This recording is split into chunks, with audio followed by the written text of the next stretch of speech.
Hey guys, it's Duke, and welcome back to another episode of Tekkit 2. I'm so happy to be back, and I hope you guys are as well. I hope everyone is having a tremendous day. I know I am, and I'm so ready for today's episode. It has been something that has been on my mind since I finished up last episode, and it's something that I'm very, very pleased that we're actually able to get into today. What is the plan for today? Well, as you recall last time, we set up this generator which was able to power a few machines, the extractor, the macerator, and the electric furnace, and through the use of a hopper as well as some buildcraft pipes and engines, we were able to automate at a very, very basic level. And that's great. However, it's very wasteful. It is very, very, very wasteful. So as you can see in REI, what I have set up right now are a few things that I would like to focus on today, and in doing so, it will help prevent the amount of coal that is spent in this generator here, because that is just one thing that I don't like. I don't appreciate seeing my stacks and stacks of coal just go to waste. And if you looked at the beginning of this video, I was able to finally enchant stuff. So I have two diamond pickaxes here.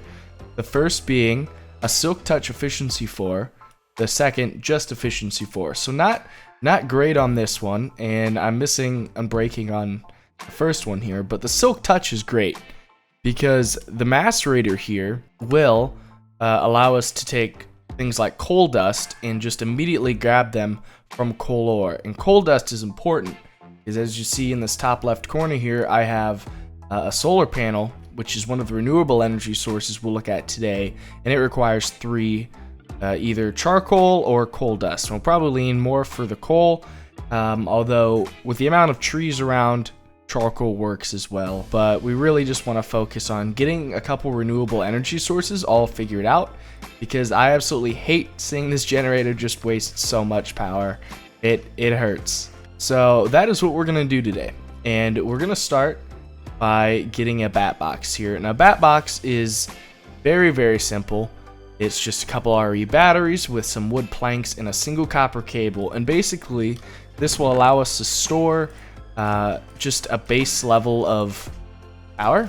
We can always upgrade, and we will upgrade, but for where we are right now, this is a pretty solid little concept here. And shoot, I am going to take all this stuff out because it's just going to start smelting. I really only need... Hold on, can you guys hear that? That is my dog.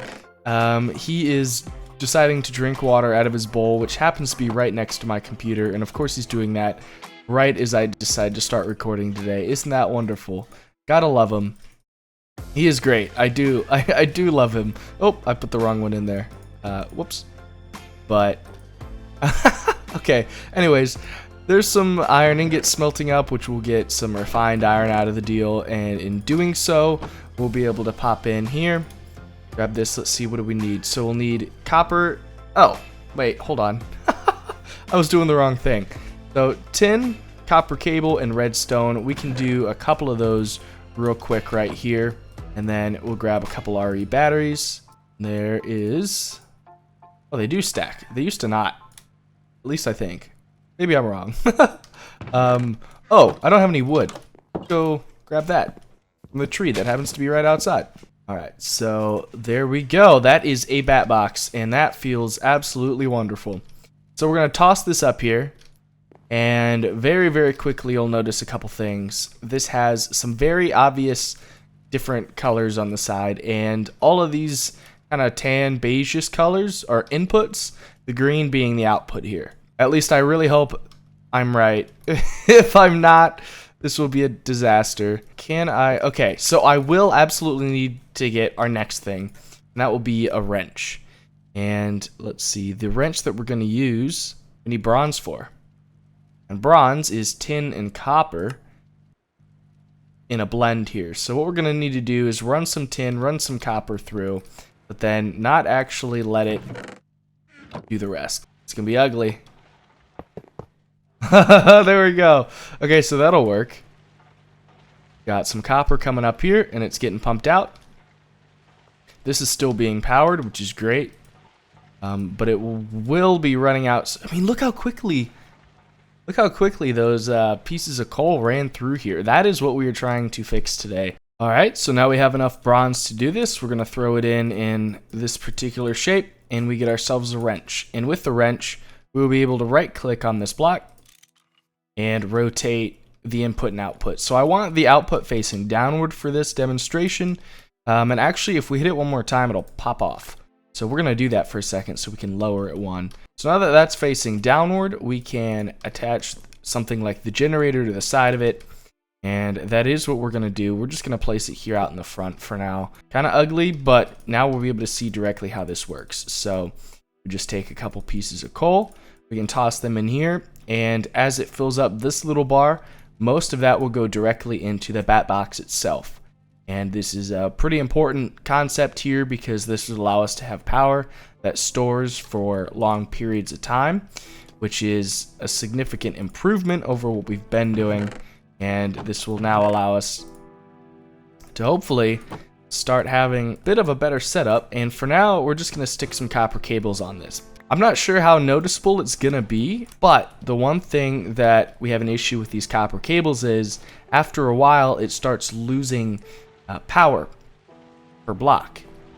So the first of the machines that we're going to look at today in terms of generating power is the windmill. And I just created one here just quickly to show you kind of how it works. So the windmill is potentially one of our best and potentially one of the worst when it comes to generating power, and is going to probably be our best until we have an upgraded solar panel. But for now, at these base levels, the three that we're going to look at today, the windmill will most likely be the best, and that is because it varies anywhere from 0 EU per tick all the way up to 11.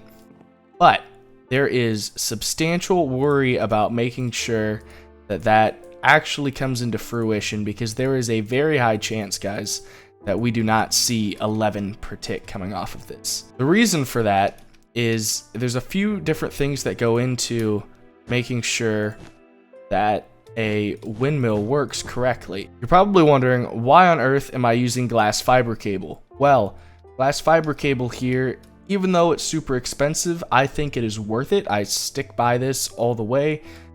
When we need to put in a windmill all the way up here, super high up, and I'm realizing I don't have a good block to jump on so I can place this. There's a couple things that go into windmill kind of power here. So as you can see, it's not even all the way full, which is good and bad. Probably making more than I would if I had placed it down here at the bottom level. And that is one of the key aspects of finding success with the windmill. The first is height, so making sure that it is up into the air a little bit. And then the second is whether it's obstructed or not. Having it all the way up there, as you can see, there's nothing really around it, and that should help with the airflow. Additionally, the last thing is called wind speed, and I don't necessarily know how that works. I think it's one of those things where you just kind of hope you're in the right spot. If somebody knows if it's biome specific or something like that, I would love to hear that. But for now, this is where we're going to put it, and this is truly our first little bit of renewable power. And as you can see, it's going up quite quick. I mean, this is a solid piece here.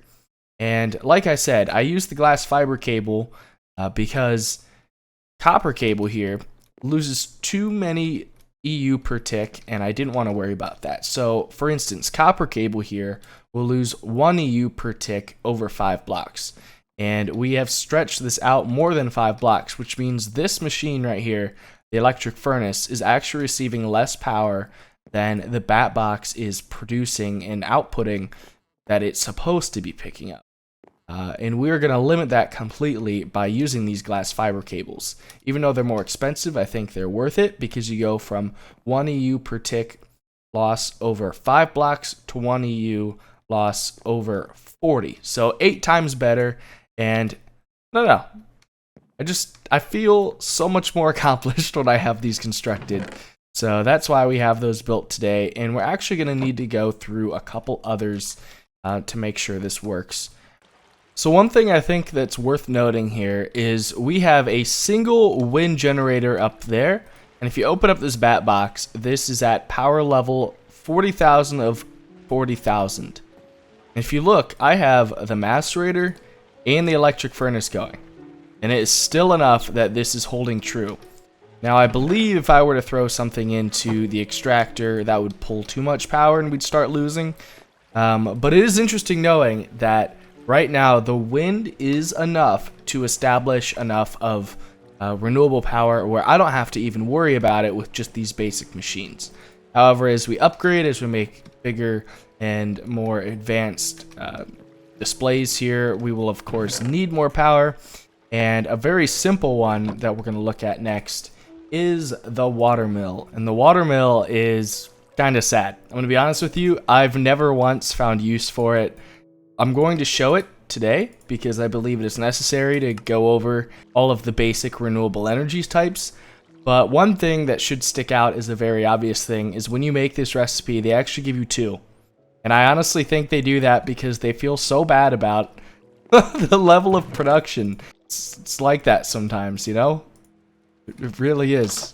If you step out here, you'll probably have heard the water that's flushing down here below. We start filling this out like so. We can fill this up, and the idea is a 3x3 area around the water mill will be enough to produce the max power that these guys can do. And you'll very quickly see that is nothing to write home about. If we drop one of those in there, drop one of those in there, let's get rid of that, let's get rid of that, put our glass fiber on top, and then we need one more level. Even though that's not waterlogged and it looks kind of weird, let's just connect these guys up, run it into the side of duck shed. Alright, so now if we open these up, these are indeed running. And you're probably a little bit confused. Well, Duke, this looks like it's nowhere near running at its full potential. That is because there are two ways of working the water mill. The first water mill, which is passively running it as it's going right now, and that is just to surround it by a 3x3x3 of water and to let it do its thing.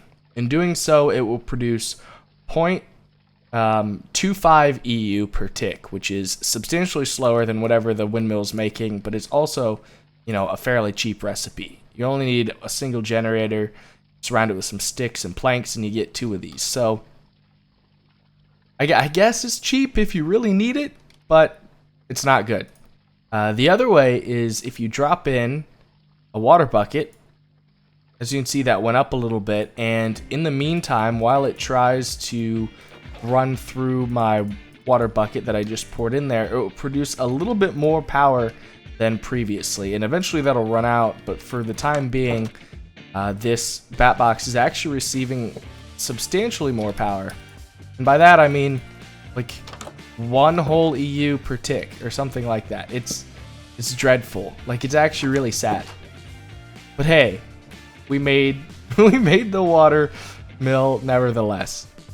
Alright, so our third and final generator today that we're going to discuss is, of course, the solar generator. Who would possibly miss that? It has been my favorite since the beginning, and I plan to always use it. And they upgrade, which is a really, really cool concept, and I think we'll use plenty of that. You will notice that's charcoal dust. I know I said I was going to use coal dust, and I didn't. Kind of made more sense for the time being, so that's what we've decided to do. So I'm just going to place this down right here, like so, and full solar panel power. That'll get us 1 EU per tick, and probably won't even notice, to be honest. Probably have no idea that that's even running. Same with the water mills, but I guess that was more just for show for today's episode. Really just getting a better understanding of the options for renewable power. Now, of course, there are plenty of different options here that we could use. There's the nuclear reactor, upgraded versions of the water mill, and I guess we'll probably have to look into some of those at some point. I know the nuclear reactor we certainly will. There's a steam reactor. Oh, hold on, that's all. Yeah, ignore that. We'll get into all that at some point. And geothermal we'll probably use. There's so many options, but I'm very excited for when we finally get a true factory going and we're not in duck shed any longer.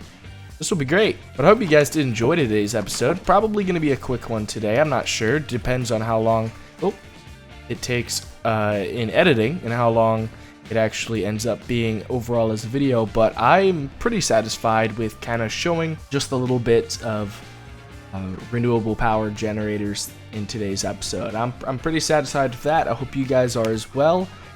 If you did, please be sure to leave a like, comment down below telling me what you'd like to see next. As always, this has been Duke. I hope you guys had a great day, and I'll see you next time. Bye bye.